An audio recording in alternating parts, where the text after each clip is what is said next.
it's Elizabeth, Countess of Low Carb, and on this episode, we're going to talk about Thanksgiving with keto diet. How do you stay on keto during the Thanksgiving and holiday season, and Christmas and New Year's? We're going to focus in on Thanksgiving today, though, with the ketogenics diet coming up next.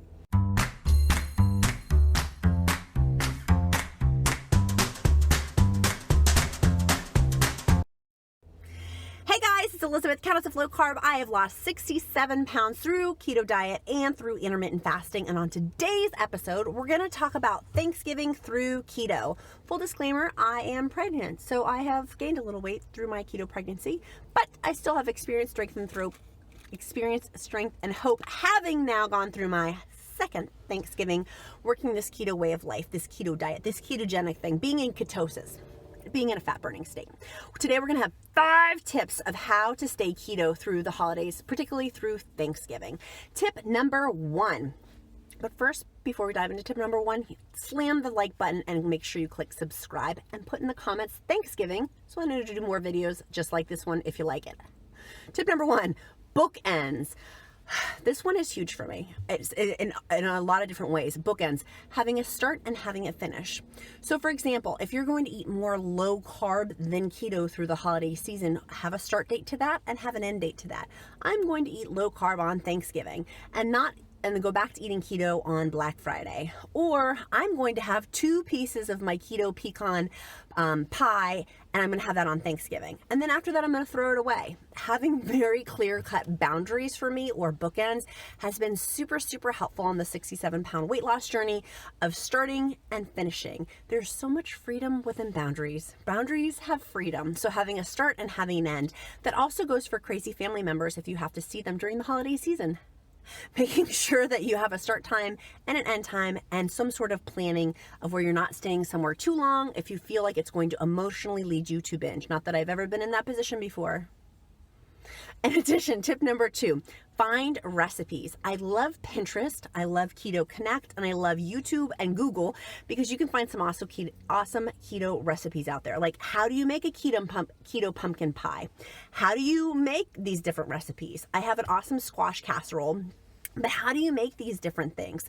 So my suggestion to you is number 2 is to find keto recipes in advance, have the ingredients in advance, and make your own side dishes. If you're going somewhere, bring your own with you. Or if you're doing your own Thanksgiving, have your own stuff and tell people if they're not keto to bring their own stuff if they don't want to eat keto. Then that way you're a little bit more in control of what you're ingesting in your body. Tip number 3. Move your body. I'd strongly suggest carving out some time to go for a family walk. Go walk the dogs. Go get your workout in the morning or whatever. Just simply move your body a little bit more if you're planning to eat a little bit more during the Thanksgiving season. Tip number 4 is intermittent fasting. I love this because Dr. Fung, the daddy of intermittent fasting, talks about intermittent fasting through the holiday season. While Canadians don't celebrate our American Thanksgiving, he does talk about the holiday season of doing intermittent fasting, revving it up before the holiday season, enjoying the holiday season, and then revving it up after the holiday season. But having intermittent fasting, having some sort of plan or bookends with intermittent fasting for my weight loss has been a complete game changer. Obviously, when I'm pregnant, I cannot do intermittent fasting the way I used to do, but still try to incorporate it best I can. But intermittent fasting for weight loss is huge, and incorporating that in with the ketogenic way of life. Tip number 5 is intention. The power of being intentional, of going in with, I'm going to focus in on my family. I'm going to focus in on loving on my family. I'm going to focus in on my niece and nephew. I'm going to focus in of where am I putting my focus? Am I putting the focus in on food?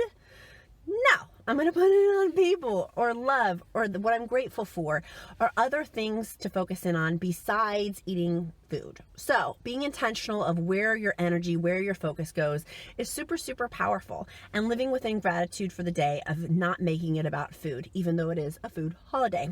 My bonus tips for you, I've got 2 of them. Bonus tip number 1 is if you're needing some extra encouragement, join my monthly weight loss stall group that I have. It's only $19 a month. It's down on the description link below. That's really not a bonus group, but just wanted to let you guys know if you're interested in needing some extra hand holding, and we mail you, if you live in the 48 US states, the mainland states, we mail you a tracker and we mail you cool stickers to do tracking and a whole bunch of other things, which is in the description link below.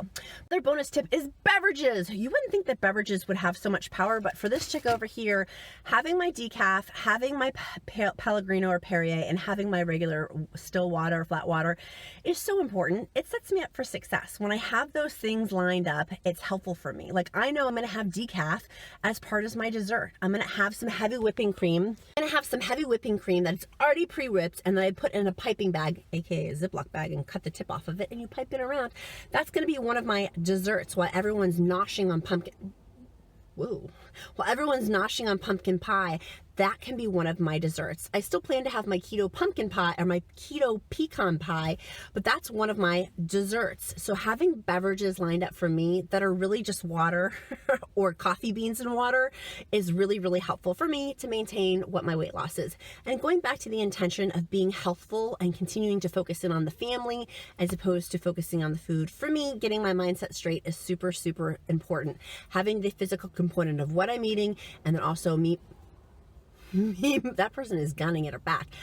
Having the physical component of also exercising or moving my body or going for a walk is also super, super helpful. So if you like this video, make sure you click like, make sure you click subscribe, and put in the comments below Thanksgiving so I know to do more videos just like this one if you liked it. See you guys again next time. Bye. Did you notice I try to keep my eye contact right there on that little screen so our souls are connecting? People get so bent on a shape that I don't look in the camera. Sorry, I'm trying. I'm looking. We're connecting. I'm looking. We're connecting. Did you like it? We connected. There we go.